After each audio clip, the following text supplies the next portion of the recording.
Hello મિત્રો, આજે આપણે વાત કરીશું કે કેનેડામાં જોબ મેળવવી હોય તો તમારે શું કરવું જોઈએ.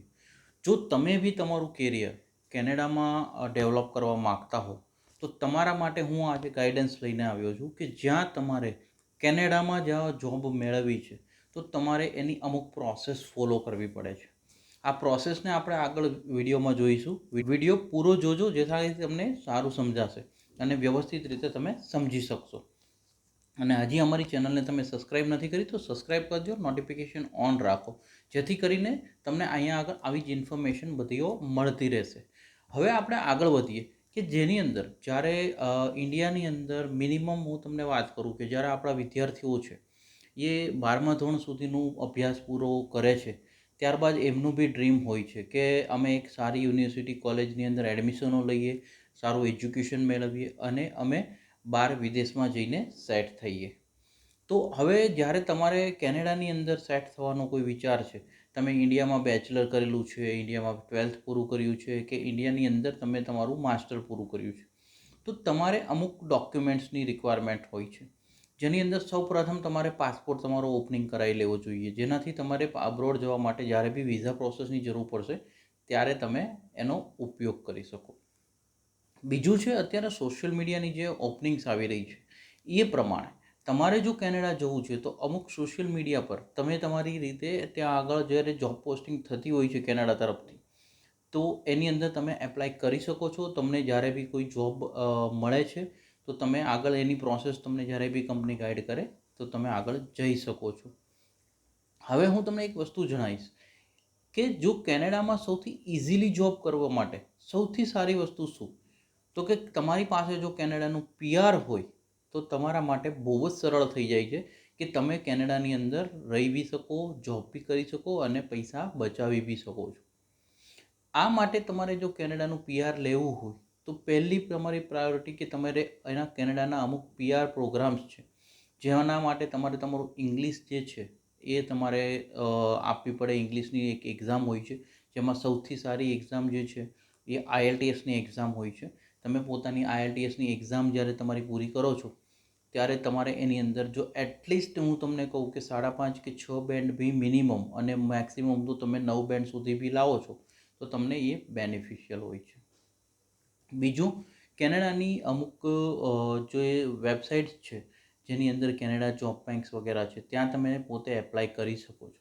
બિકોઝ કેનેડામાં બી એક એવો રેશિયો જાણવા આવ્યો છે કે એ લોકો બી અત્યારે જે સિલેક્શનો કરે છે એમાં મલ્ટિપલ જો એમના સોશિયલ મીડિયાના સોર્સિસ છે ત્યાંથી એ વધારે રિક્રુટમેન્ટ કરતા હોય છે. તો એક તમે આ વસ્તુ બી કરી શકો છો જ્યાં આગળ તમને લોકોને ઇઝી બી પડે છે, જેમાં ઇન્ડીડ છે, લિંક્ડઇન છે, આ બધા પર તમે તમારી જોબ પોસ્ટિંગ્સ જ્યારે આવતી હોય છે તમારી પ્રોફાઇલ પ્રમાણે તમે એમાં એપ્લાય કરી શકો છો. એ સિવાય તમને મેં કીધું એ પ્રમાણે જોબ બેંક કેનેડાની અંદર બી તમે એપ્લાય કરી શકો છો કે જ્યાં આગળ બી તમને સારી સારી અપડેટ્સ મળતી હોય છે જોબ રિગાર્ડિંગ કેનેડામાં.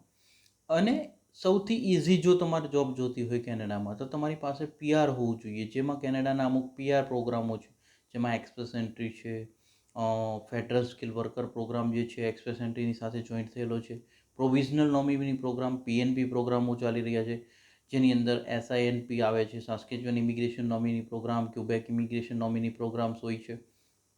આ જ રીતે એક rural and northern immigration program હોય છે જેને આરએનઆઈપી બી તમે કહી શકો છો. આ રીતના કેનેડાના જે પ્રોગ્રામો લોન્ચ થતા હોય છે તમારે એમાં એપ્લિકેશન કરવાની રહેતી હોય છે. આ કોઈ કન્સલ્ટન્ટની ગાઈડન્સ લઈને બી કરી શકો છો, તમે લઈને બી કરી શકો છો. જ્યારે બી આપણા વિદ્યાર્થીઓ કે આપણા જે સ્ટુડન્ટ્સ છે યા ઇન્ડિયામાં તમે જ્યારે રહેતા હોવ છો અને તમારે અબ્રોડ જવું છે તો તમારે કેનેડાની પહેલી પ્રાયોરિટી હોય છે. કેનેડાની જે જોબ માર્કેટ છે એની અંદર અલગ અલગ નિયમો હોય છે, તમારે એ જાણવા જરૂરી હોય છે.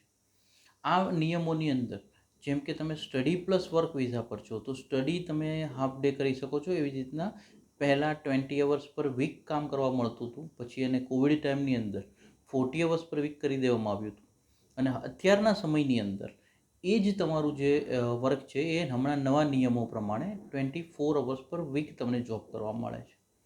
જો તમે વર્ક પરમિટ લઈને કેનેડા જાઓ છો તો તમારે જો કેનેડાની અંદર તમને 40 અવર્સ પર વીક કામ કરવા મળે છે, પ્લસ તમે ઓવરટાઈમ એક્સ્ટ્રા કરી શકો છો જેનો પગાર તમને અલગ અલગ મળતો હોય છે.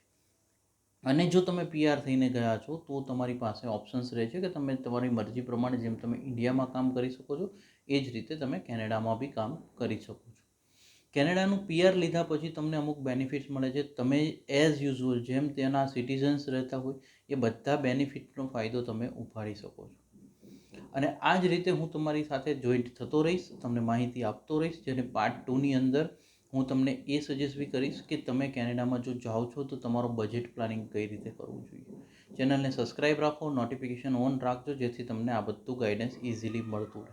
Thank you so much. જય હિન્દ, જય ભારત.